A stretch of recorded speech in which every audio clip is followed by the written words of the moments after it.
Um jovem monge entrou para uma ordem que exigia completo silêncio. Somente o abade poderia permitir que os monges falassem.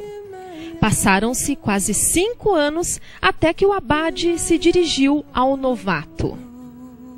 Olha, a partir de agora, você tem o direito de dizer 2 palavras. Pense bem e escolha essas palavras com muito cuidado. O jovem monge pensou um pouquinho, rapidamente respondeu: cama dura. Com preocupação genuína, o abade disse: lamento que a sua cama não seja confortável. Vamos ver se conseguimos uma outra para você. Perto do 10º ano no mosteiro, o abade voltou a se aproximar do jovem. Agora, você pode dizer mais 2 palavras. Mais uma vez, pense bem antes de proferir essas palavras. O monge, mais uma vez, pensou rapidamente e respondeu: comida fria. O monge, que era o tutor e o mentor do jovem, mais uma vez ponderou: vamos ver o que podemos fazer com você, já que você está tão descontente. Então, quando o monge completou 15 anos no mosteiro, o abade voltou a perguntar: você quer pronunciar-se com mais 2 palavras? Então o rapaz, depois de 15 anos, respondeu: quero sair. O abade prontamente atendeu o pedido do jovem. Finalmente, uma boa ideia. Você não fez nada além de reclamar desde que chegou aqui. Olá, sejam bem-vindos. Começamos mais uma edição do nosso programa, já propondo esse desafio para você. Se você tivesse que resumir o seu dia, não precisam ser os 5 últimos anos da sua vida, não. O seu dia, hoje, em 2 palavras. Quais seriam as 2 palavras que você usaria? Não precisa pensar muito. Responda para você mesmo, prontamente. Como foi o seu dia, seu início de semana? Ou então o seu final de semana? É difícil, né?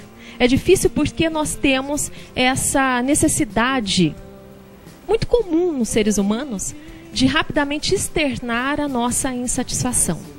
Nós temos esse hábito ruim de reclamar. E eu falando isso aqui também já estou reclamando da reclamação. Isso é muito natural e nós só percebemos esse tipo de atitude a partir do momento em que começamos a nos policiar. E é justamente o que diz esse livro aqui, que há algum tempo eu venho mostrando para vocês, né, que eu paro um pouquinho de mostrar para dar uma descansada, até porque fica muito insistente a proposta de parar de reclamar e concentrar nas coisas boas, mas eu não resisto e já há algumas semanas voltei a sugerir a você, assim como estou fazendo comigo, já que estamos praticamente no finalzinho do ano, né, com as nossas metas todas estipuladas lá desde o início de 2012, e agora chega aquele momento de friozinho na barriga. Será que eu consegui cumprir as minhas metas? Será que eu consegui deixar de reclamar?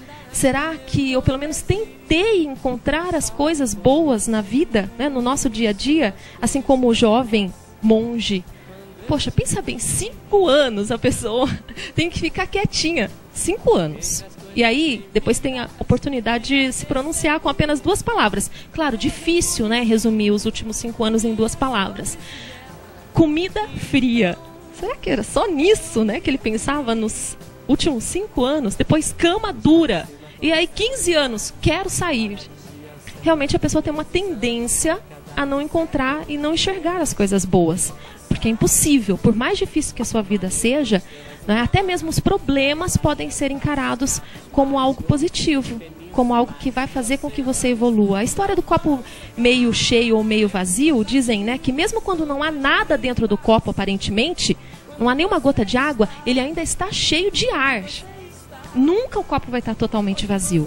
Então, a partir do momento que você começa a ler esse livro aqui, que é um movimento mundial, né, começou nos Estados Unidos e ele foi se espalhando pelo mundo todo, você deixa de ser ignorante, porque a ignorância é uma bênção, né? Você fala, não sabia, não conhecia a proposta de parar de reclamar, mas a partir do momento que você começa a ler, sua vida fica mais difícil, porque aquela pedrinha no sapato, né, que você fala, eu tenho consciência de que não posso reclamar. E toda vez que você reclama, o desafio é de 21 dias, sem reclamar. Aí você tem que recomeçar o seu desafio.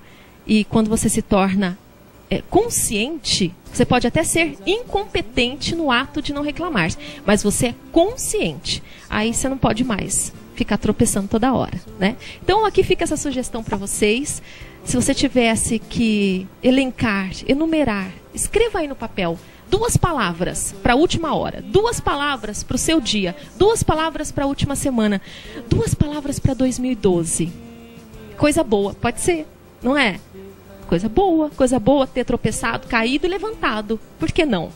Eu acho que é um exercício interessante, no mínimo divertido, e essa história aqui é também, no mínimo, né, surreal. Imagina, a pessoa 15 anos não consegue localizar nada de bom na sua vida. Então fica a sugestão para o nosso começo de programa e essa historinha para vocês refletirem durante essa semana, né, e nas próximas semanas, e por que não daqui para frente, já que a gente começa a refazer a nossa lista de metas, certo? Desafio de 21 dias sem reclamar, e vamos trazer outras pessoas para esse movimento. Assim, quem sabe, nossa vida possa ficar ainda melhor, não é?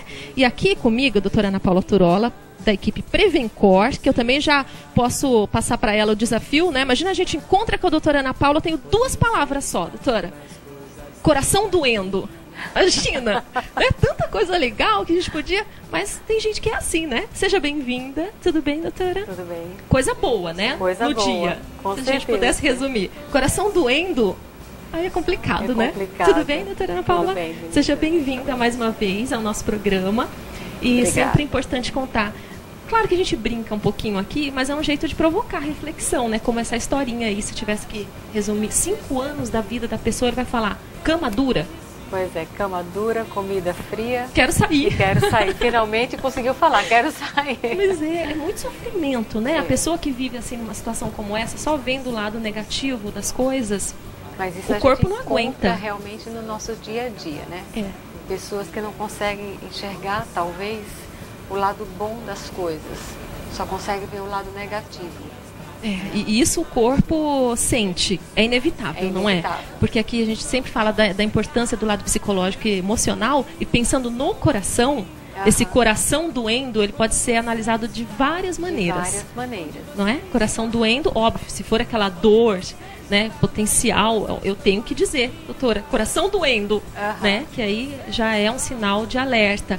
Mas o coração doendo o tempo inteiro, né? Provavelmente não é o coração órgão, realmente. Não é o coração propriamente dito.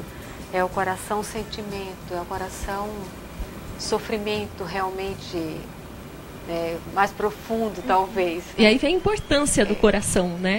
No dia a dia. Exato. Que a gente sempre coloca aqui. Bom, mas também puxando aí para essa reflexão do ano, né? Que nós temos esse hábito de estipular as nossas metas. Então vamos chegando praticamente para o último mês, né? Na contagem regressiva, porque a partir de dezembro as pessoas já acham que o ano acabou.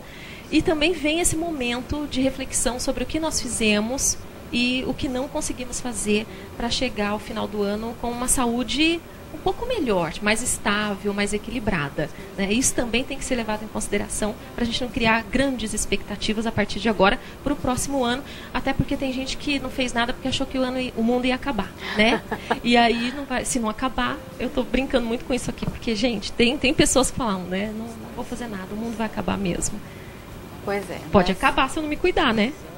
O mundo pode acabar a qualquer momento, né? Nós não sabemos o nosso dia de amanhã, o nosso momento seguinte. Pode acabar pra gente. Pode acabar pra gente, pode acabar para qualquer pessoa. Mas a gente tem que se cuidar, tem que buscar sempre melhorar cada vez mais.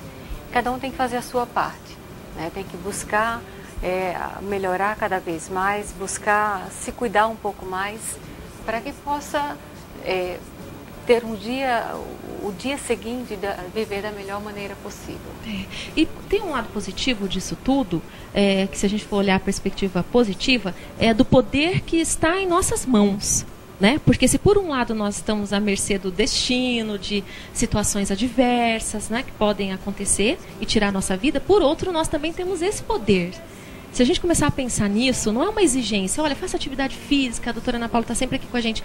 Coma direitinho, faça atividade física, consultas regulares. Parece muito pesado, né? Uma exigência pesada.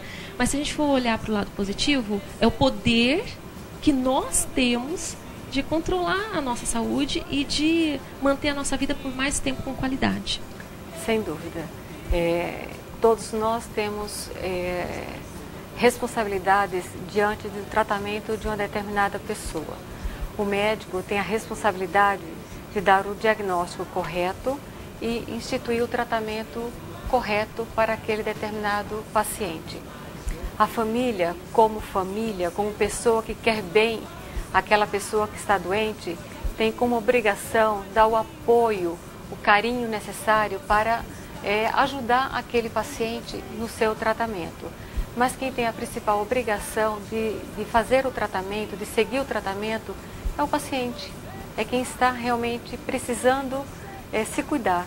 É ele quem tem que tomar o remédio nos horários certos, é ele quem tem que seguir a dieta como deve ser, como já foi orientado, é ele quem tem que fazer atividade física como já foi orientado. Então, a partir do momento que você faz todas as suas obrigações como são orientadas, então você está fazendo a sua parte no seu tratamento e o sucesso do tratamento vai aparecer, tá? E com certeza quem vai lucrar com tudo isso daí é o próprio paciente. Tá? Na verdade, a questão dos medicamentos é um fator importantíssimo, né? Que está muito atrelado à disciplina. Principalmente quando a pessoa começa a melhorar. Ela vai abandonando o hábito da medicação nos horários, né, corretos. E isso é algo muito difícil de controlar, né? Porque aí entra o papel da família mesmo, de estar sempre por perto ajudando, porque ao profissional, ao médico, fica cada vez mais difícil, né, manter a disciplina do paciente. Exato. Nós lidamos muito com doenças crônicas, ou seja, são doenças que a partir do momento que elas se instalam, elas acompanham aquele indivíduo ao longo da vida. Então, ao longo da vida, eles vão ter que se cuidar, eles vão ter que tomar remédio todos os dias, eles vão ter que continuar controlando a sua alimentação todos os dias, eles precisam fazer atividade física regularmente. Então, muitos perguntam, quando que eu posso parar de tomar remédio? Eles não podem parar de tomar remédio, eles têm que continuar tomando o seu remédio. Por quê? Porque a pressão alta, a hipertensão arterial, é uma doença crônica. Ela vai acompanhar aquele indivíduo ao longo da vida dele. Enquanto ele toma o remédio, aquela pressão vai se manter devidamente controlada. Se ele parar de tomar o remédio, a pressão vai voltar a subir. E quanto mais alta estiver a pressão, maior o risco que ele tem de ter um infarto agudo do miocárdio, de ter um acidente vascular cerebral, de ter uma complicação cardíaca, renal, enfim, ter complicações da hipertensão, assim como do diabetes, do colesterol. Então, são todas doenças de caráter crônico. Então, elas têm que ser tratadas todos os dias ao longo da vida. Então, a partir do momento que essas doenças se instalam, a pessoa tem que continuar o seu tratamento ao longo da sua vida. Até o fim da vida? Até o fim da vida. Até o fim da vida. Falar desses termos, até o fim da vida, talvez seja pesado demais. Mas é importante assim, que a pessoa tenha consciência de que ele precisa se cuidar ao longo da sua vida. Porque ele não pode mais alegar ignorância, né? A partir do momento que foi diagnosticado o problema, ele não tem mais como usar essa desculpa. Olha, não sabia que era necessário, né, tomar o medicamento. A partir do momento que ele foi informado e houve a prescrição, ele não pode mais alegar ignorância. Aí a responsabilidade dele sobre a própria vida aumenta ainda mais. E hoje em dia as pessoas estão cada vez mais esclarecidas, né? Então a gente não está mais diante de uma população que não conhece mais as doenças, as suas complicações. Não, a gente está diante de uma população que cada vez mais ela já vem confrontando o médico sobre as complicações daquela determinada doença, vem confrontando o médico as complicações daquele determinado tratamento. Ou seja, ele já tem muitas informações que estão aí na internet, que estão sendo divulgadas em vários locais. Então ele tem uma informação muito grande, então ele conhece muitas coisas. Então é uma população que tem um poder de decisão muito grande sobre o seu próprio tratamento, sobre o seu destino, vamos dizer assim. Sobre o seu destino, tem esse poder. Ele tem. É uma situação tão complicada, né, e tão controversa, porque por mais que a gente tenha essa informação que nós sempre falamos aqui, eu acho que nunca é demais reforçar, né, a pergunta de um programa que eu vi esses dias num canal da TV a cabo que me chamou a atenção. Até quando você quer viver? olha o poder, né? Se você pudesse decidir hoje, né? Tirando todas as situações que nós não temos como controlar, até quando você quer viver? A gente pode decidir, pode aumentar, né, essa probabilidade de uma vida mais longa e mais saudável. Isso, na verdade, a gente tem observado muito no dia a dia. A expectativa de vida da população aumentou muito. E aumentou por quê? Porque os tratamentos melhoraram muito, as pessoas têm buscado cada vez mais ajuda médica realmente, e com isso as pessoas estão vivendo um tempo de vida maior. Por outro lado, com isso, as doenças de caráter crônico, elas têm aumentado mais também. As doenças degenerativas têm aumentado mais a sua incidência. As pessoas dizem, mas nós estamos vivendo mais e surgem novas doenças. Não é que surgem, é que na verdade o ser humano está tendo a oportunidade, né, de passar por essa fase. Porque até então, quando não existiam medicamentos, acompanhamento médico, a tecnologia, nós nem chegávamos a essa fase dessas doenças. Exatamente, né? Eles morriam antes de chegar nessa fase. Então, e agora não, como eles chegam a uma idade bem mais avançada, tá? Hoje em dia é muito comum a gente ter no consultório pacientes com 90 anos, 90 e poucos anos, ter pacientes com mais de 90 anos que inclusive moram sozinhos. Completamente independentes, lúcidos. Exatamente. Então a gente tem visto isso cada vez mais, coisa que algum tempo atrás isso não era comum. Em contrapartida também tem uma geração que pode não chegar, mesmo com tanta informação e tecnologia, que isso a gente sempre frisa aqui. Se a gente não se cuidar, né, nós vamos ter todo o aparato para ir mais longe, mas vamos ficar no meio do caminho. Exatamente. Então, tudo, na verdade, depende muito do quanto a gente está se cuidando. Tá? Quanto mais a gente se cuida, melhor vai ser a qualidade de vida e, muito provavelmente, o tempo de vida. Tá tudo muito interligado. Tá? Se eu descubro que eu sou hipertensa e eu procuro me cuidar direitinho, eu tomo meu remédio diariamente, eu procuro controlar a minha alimentação, eu procuro manter o meu peso com o peso adequado. Controlar meu estresse. Controlar o meu estresse, que isso é muito importante também. A probabilidade de eu manter essa pressão devidamente controlada e diminuir o risco de complicação é maior. Tá? Por outro lado, se eu descubro que eu sou hipertensa, não dou a mínima para essa minha hipertensão, porque eu não sinto nada, tá? Ela 14/9, 15/9, mas eu não estou sentindo nada. Dizem que eu sou hipertensa, mas eu não sinto nada. Isso não deve ser tão sério assim. Não é tão sério. Essa pressão para mim é normal, é o meu normal. Tá? É o meu normal. Então por que eu vou tomar remédio se eu não sinto nada? Para quê? Não tem necessidade de tomar remédio. Então, se eu não tomo meu remédio, eu deixo essa hipertensão correr solta, tá? Eu vou tomar conhecimento, na verdade, quando eu já tenho algumas complicações. Porque a característica, né, dessa doença, desse problema, ela é silenciosa mesmo. Ela não vem fazendo alarde. Quando chega um ponto que você percebe, sente alguma coisa, pronto, pode ser tarde demais, né? A doença ela é de caráter silencioso, realmente. Tá? Ela é crônica, silenciosa, e ela vai, evolutivamente, ela vai levando a várias complicações.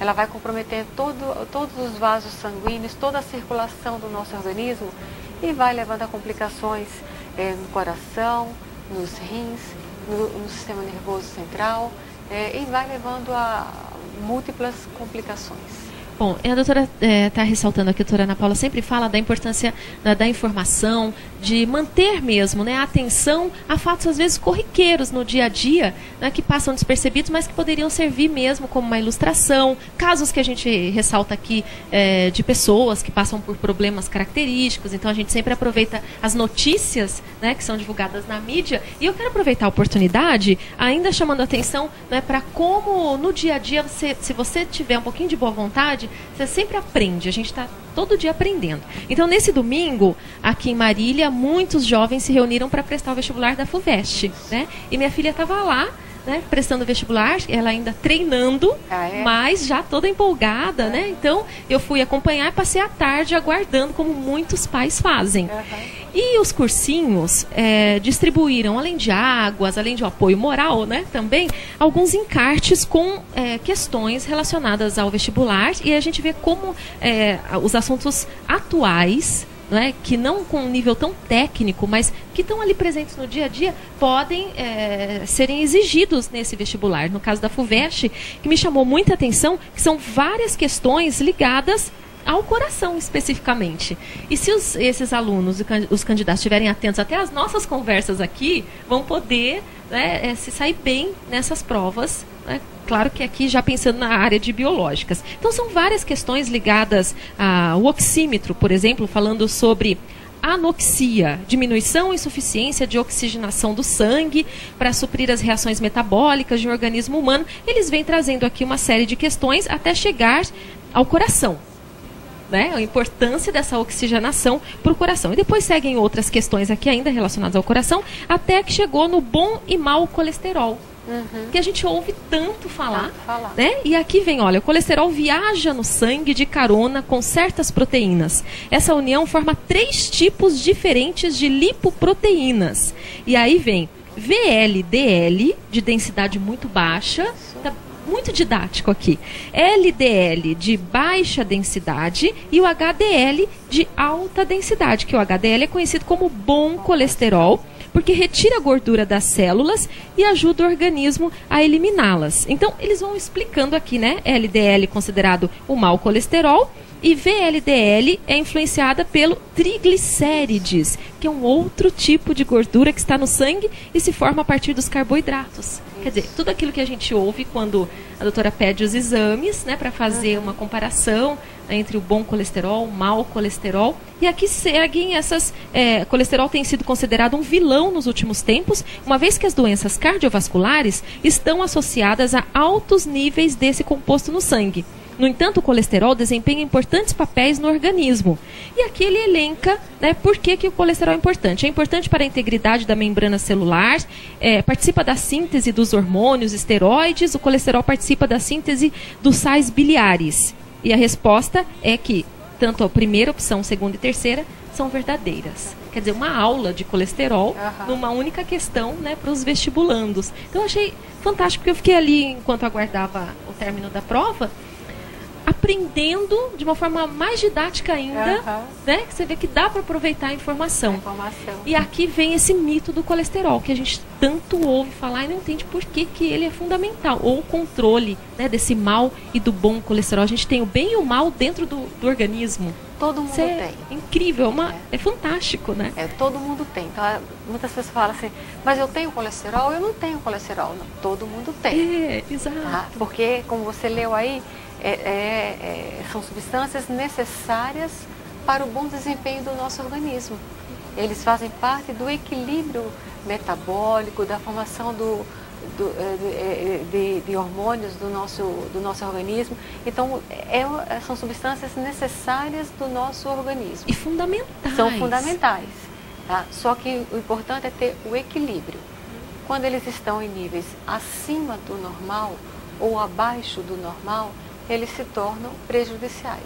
Então, o HDL, colesterol, é importante que ele esteja no nível alto. Quando ele está abaixo do normal, ele passa a ter uma ação que não é... Ele não protege, vamos dizer assim, ele não tem uma ação protetora da circulação. Sim. E o LDL, que é o colesterol ruim, ele quando está... tem o seu limite. Tá? Quando ele está acima do limite máximo tolerável, ele passa a ter uma ação muito ruim para os vasos. Destrutiva. Muito destrutiva. Ele passa a ter uma ação muito ruim para os vasos sanguíneos. Ele vai tendo a tendência a aderir aos vasos sanguíneos, à parede dos vasos sanguíneos, levando à formação de placas de gordura. E aí vai levando toda a tendência à formação das placas, que vai levar a ocorrência do infarto agudo do miocárdio, que vai obstruindo, né? Vai obstruindo e vai levando a formação de placas, que se é no coração vai levar ao infarto, se é no sistema nervoso, nos vasos sanguíneos que levam o sangue para o cérebro, vai levar ao acidente vascular cerebral. Se é nos vasos que levam o sangue para as pernas, vai levar à obstrução arterial periférica e assim por diante. E está tudo relacionado ao colesterol. E está tudo muito ligado à alimentação, ao sedentarismo, ao tabagismo, porque o cigarro também contribui a esse desequilíbrio entre o colesterol bom e o colesterol ruim. Por conta das substâncias químicas, da nicotina, do alcatrão, então eles desequilibram essas taxas do colesterol, diminui o HDL, favorece o aumento do LDL, tá? E pode levar também à formação a maior agregação das plaquetas, que vai levar à formação do trombo,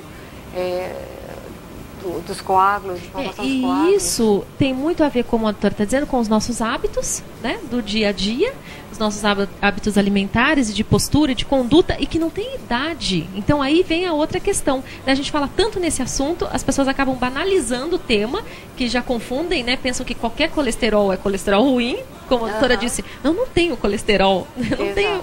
E aí começa então a haver esse desequilíbrio, pessoas jovens e até crianças já com esse desequilíbrio em relação ao colesterol bom e ao ruim e aos triglicérides, que aí vem o consumo exagerado, né, de carboidratos, que é o que acontece com a gente hoje. Exatamente. Açúcares e tudo. Os açúcares, as massas, né, os carboidratos em geral. E vale a pena lembrar também que aqui tem muita relação com toda a parte genética, tá? A parte familiar. Então, nós temos famílias que já têm uma desordem genética, muitas vezes importante, e que a gente já vem observando que já desde a infância, as crianças já têm alterações no metabolismo do colesterol, e o fígado produz mais gordura do que o normal, tá? E muitas vezes não é alterações da parte de alimentação. Entendi, já é o próprio organismo. Já o próprio organismo já tem erros no metabolismo e produz mais gordura do que o normal. Então são crianças que já vêm com níveis de LDL alto. Então são famílias que têm uma probabilidade maior de eventos cardiovasculares em idades mais precoces. Aí é um caso específico. É um caso específico. Não é? Então são casos que a gente pode aqui pontuar, né? Extremos, exato. Né? Daqueles que já são conhecidos, já existe o diagnóstico, e daqueles que são casos ruins construídos ao longo da vida, né? Pelos hábitos. Exato. Então, e que a grande maioria da população, na verdade, tem uma associação de fatores. Tem um componente genético, tá, familiar, e tem muito componente também de erros alimentares, do sedentarismo. Tá? Então tem a associação dos fatores. Que a gente pode considerar como o mal dessa época, né? Se a gente pudesse dar um nome próprio, que é muito comum, né? Vem se tornando. Agora, para finalizar, doutora, também aproveitando a oportunidade falando sobre o colesterol, e mais uma vez voltando à medicação, né, que existem possibilidades, né, para redução e o equilíbrio, manutenção desse colesterol ruim, e aí mais uma vez entra o fator de disciplina, né, da pessoa se organizar e manter, e que muitas vezes até a prática regular de atividade física, né, uma mudança dos hábitos, a pessoa pode até reduzindo essas doses do medicamento. Isso é possível, não é? Às vezes sim, às vezes sim. Se a pessoa tem um hábito alimentar muito errado, é extremamente sedentária, e a partir do momento que ela consegue realmente melhorar esses hábitos, ela consegue corrigir e consegue colocar uma atividade física de maneira regular no seu dia a dia, então a gente consegue reduzir muitas vezes a dose do medicamento. Eu não digo que vai parar de tomar remédio, mas eu diria que consegue reduzir dose de medicamento. É porque algumas pessoas, eu andei lendo sobre esse tema, e algumas pessoas relatam, né, algum desconforto, né, algumas questões relacionadas a problemas, né, derivados da medicação. E aí a pessoa prefere não tomar a sentir, né, alguma indisposição relativa a essa medicação, que é uma medicação muito específica. Mas existem vários tipos, não é? Como que chama? Estamina? Estatina. Estatina. E aí existem vários tipos, e a pessoa pode ir experimentando qual se adapta melhor. Você também não pode desistir da medicação imediatamente, não é? Todo remédio tem efeito colateral, tá? Todos. E, no caso, as estatinas, elas têm alguns efeitos colaterais que são característicos. E isso existe uma sensibilidade individual. Tá? A grande maioria das pessoas toleram muito bem, mas existe determinadas pessoas que têm uma certa intolerância realmente aos medicamentos. Existem mais de um tipo de medicamento, da mesma classe, sim, mas são mais de um tipo de medicamento. Então a gente vai tentando, tá? Começa com uma determinada medicação. Se por acaso ela tem algum efeito colateral com aquela medicação, a gente pode passar para uma outra medicação, tá? E para ver se ela consegue se adaptar um pouco melhor, sim, tá? E vai tentando ver qual a medicação que ela consegue se adaptar melhor e que consiga controlar o seu colesterol, tá? O objetivo é que consiga controlar com o menor efeito colateral possível. Sim, tá? O benefício é muito maior do que o risco que ela corre. Claro. Mas, infelizmente, tem pessoas que realmente não conseguem tolerar nenhuma medicação. Aí entra mais uma vez a boa vontade. Né? A boa vontade de se permitir experimentar, né? E seguir adiante com o tratamento. E, mais uma vez, ter vontade de querer viver. Sem né? dúvida. De seguir adiante. Eu acho que se a gente pudesse resumir toda a nossa conversa, é sempre esse princípio. Né? Até onde eu quero chegar. E aí sim, aí eu vou mudar meu hábito, não importa. Porque às vezes falar, seria melhor, né, se eu tivesse prevenido. Ok, não deu para prevenir, né? Mas agora a oportunidade de melhorar. Muitas pessoas melhoram depois da ocorrência de um problema cardíaco, né? Sem dúvida, muitas pessoas melhoram e acho que a vida está sempre nos oferecendo oportunidade. Tá? Eu acho que não adianta a gente ficar chorando pelo que passou. Passou, serviu como uma lição. Vamos aprender com aquilo, com aquele sofrimento e vamos aproveitar para melhorar. Tá? Sempre há tempo para melhorar. Tá? O dia de amanhã ele serve para que a gente possa realizar o que a gente não conseguiu realizar no dia de ontem, tá? E que a gente possa fazer algo para melhorar para a gente, para a nossa vida, para a nossa saúde. Tá? Se ontem não deu para a gente fazer com a caminhada, que o dia de amanhã a gente consiga fazer essa caminhada, que a gente consiga realmente pôr a nossa vida em ordem. Então essa fica sendo a mensagem, né, da doutora Ana Paula e equipe Prevencor aqui, não só para esse finalzinho de ano, mas para o próximo e para os próximos anos que virão, certamente. Se a gente pudesse resumir como uma mensagem, né, de tudo que nós tentamos pelo menos fazer nesse ano, né, e a nossa perspectiva de que 2013 vai ser ainda melhor, não é, doutora? Com certeza. E que a gente não fique só lamentando, reclamando, lamentando, que a gente saiba agradecer, tá? Saiba agradecer as oportunidades que a vida nos oferece. Se pudéssemos resumir, então, com 2 palavras, 2012, muito bom. E para mim, 2013, muito melhor. Melhor ainda, exatamente. Muito melhor. Né? Aí vamos brincar, mais melhor de bom, se pudesse juntar tudo, né? Nem que Com tenha certeza. erro de português. Mais melhor de bom, já ficam 3 palavras de tanto que a gente quer que 2013 seja melhor. Com certeza. Não é, doutora? Mas nós vamos voltar a conversar antes do encerramento do ano, porque vamos fazer o encerramento do nosso desafio, né? Para aqueles exames laboratoriais mais uma vez, para ver como é que foram os últimos meses e, né, já montar a nossa programação para 2013. Então, antes que o ano termine oficialmente, nós voltaremos a conversar mais um pouquinho, né, sobre essas mensagens e avaliar como é que foi o nosso 2012. Exatamente. E esperamos que 2012 tenha sido apenas um pontapé para que 2013, 2014, 2015 e daí por diante você continue sempre se cuidando. Se Deus quiser. Então, já que tem que terminar, né, um ano e que seja esse símbolo de terminar uma vida, né, às vezes fora do equilíbrio, e que comece uma vida nova, então, um mundo novo de possibilidades. Prevencor sempre junto. Sempre né? junto. Nosso coração com muito carinho. Com certeza. Obrigada, doutora, mais uma vez, pela gentileza da participação, pela aula, né, como sempre, que é uma grande oportunidade. E até a próxima entrevista, então, com os nossos balanços finais de 2012. Muito obrigada. Até a próxima, doutora.